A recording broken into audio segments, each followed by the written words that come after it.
Derma section എന്ന് പറഞ്ഞിട്ടുള്ള ഈ സംഭവം ഞാൻ കുറേ റിവ്യൂസൊക്കെ നോക്കിയിട്ട് വാങ്ങിച്ചിട്ടുണ്ടായിരുന്നു കേട്ടോ. അപ്പോൾ ഇതിൻ്റെ റിവ്യൂ ഞാനായിട്ട് ഇനി പറയാമെന്ന് വിചാരിച്ചിട്ടുണ്ടായിരുന്നു. ആദ്യം ഞാൻ വിചാരിച്ചത് അൺബോക്സ് ചെയ്യുന്ന വീഡിയോ എടുക്കാമെന്ന്. പിന്നെ ഞാൻ വിചാരിച്ചു ഏതായാലും അൺബോക്സ് ചെയ്യുന്ന വീഡിയോൻ്റെ കൂടെ റിവ്യൂവും കൂടി പറയാം. അപ്പോൾ അതുകൊണ്ട് ഞാൻ ഇതൊന്ന് യൂസ് ചെയ്ത് നോക്കിയിട്ടുണ്ടായിരുന്നു.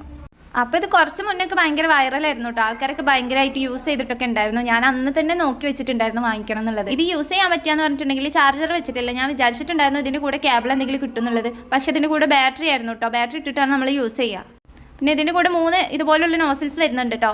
അപ്പോൾ അതിൽ മീഡിയം ഉണ്ട്, സ്മോൾ ഉണ്ട്, ബിഗ് ഉണ്ട്. അപ്പോൾ ഇത്രയും കാര്യങ്ങളാണ് ഈ ബോക്സിൽ ഉണ്ടാവുക. ഇതിങ്ങനെ ഇവിടെ ഫിറ്റ് ചെയ്ത് കൊടുക്കുക. എന്നിട്ട് യൂസ് ചെയ്യുന്നത് എങ്ങനെയാണെന്ന് കാണിച്ചു കേട്ടോ. ഈ ഭാഗത്തായിട്ടാണ് ബാറ്ററി ഇടാതെ. പിന്നെ എല്ലാവർക്കും അറിയാമല്ലോ, ഞാൻ വെറുതെ പറഞ്ഞെന്നുള്ളൂ. അങ്ങനെ അതിന് ശേഷം നമ്മൾ ഇവിടെയുള്ള ഈ ബട്ടൺ പിടിച്ച് പ്രസ് ചെയ്യണം. നമുക്ക് എത്ര സ്പീഡ് വേണമെന്നുണ്ടെങ്കിൽ അതിൽ കൂട്ടാൻ പറ്റും കേട്ടോ. എന്നിട്ട് ഇങ്ങനെയാണ് ഇത് യൂസ് ചെയ്യുക. ഞാൻ എൻ്റെ ഫേസ് റിവീൽ ചെയ്യാത്തതുകൊണ്ടാണ് ഫേസിൽ കാണിക്കാത്തത് കേട്ടോ. അപ്പോൾ ഫേസിൽ നമ്മൾ ഇതുപോലെ ഇങ്ങനെ വെച്ച് കൊടുക്കാം, മൂക്കിൻ്റെ ഭാഗത്തൊക്കെ. അപ്പോൾ നമ്മുടെ സ്കിന്നിലുള്ള ഡേർട്ട്സൊക്കെ ഇതിനുള്ളിൽ കിട്ടുമെന്നാണ് പറഞ്ഞിട്ടുള്ളത്.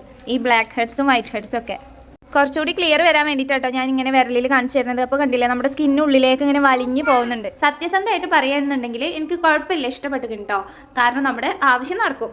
ഇങ്ങനെ ചെയ്ത് കൊടുക്കുമ്പോൾ ഡേർട്സ് ഒക്കെ അതിൻ്റെ ഉള്ളിലായിട്ട് കിട്ടുന്നുണ്ട്. ബ്ലാക്ക് ഹെഡ്സും വൈറ്റ് ഹെഡ്സും ഒക്കെ കിട്ടുന്നുണ്ട്. പക്ഷേ ഇതിൻ്റെ റിവ്യൂ ഞാൻ നോക്കിയപ്പോൾ കുറേ ആൾക്കാർ ബാഡായിട്ട് കൊടുത്തിട്ടുണ്ടായിരുന്നു. അതെന്താണെന്ന് എനിക്കറിയില്ല. എനിക്കിത് യൂസ്ഫുൾ ആയിട്ട് കിട്ടിയിട്ടുണ്ടായിരുന്നു കേട്ടോ. അപ്പോൾ ഒരു സാധനത്തിൻ്റെ റിവ്യൂ ഇടുമ്പോൾ എന്തായാലും നമ്മൾ ഉപയോഗിച്ച് കഴിഞ്ഞിട്ട് എങ്ങനെയാണ് അത് നമുക്ക് എഫക്റ്റ് വന്നിട്ടുള്ളതെന്നല്ല നമ്മൾ പറയാം. അപ്പോൾ എനിക്ക് എന്തായാലും യൂസ്ഫുൾ ആണ്. അപ്പോൾ ഇന്നത്തെ വീഡിയോ ഇത്രയേ ഉള്ളൂ കേട്ടോ.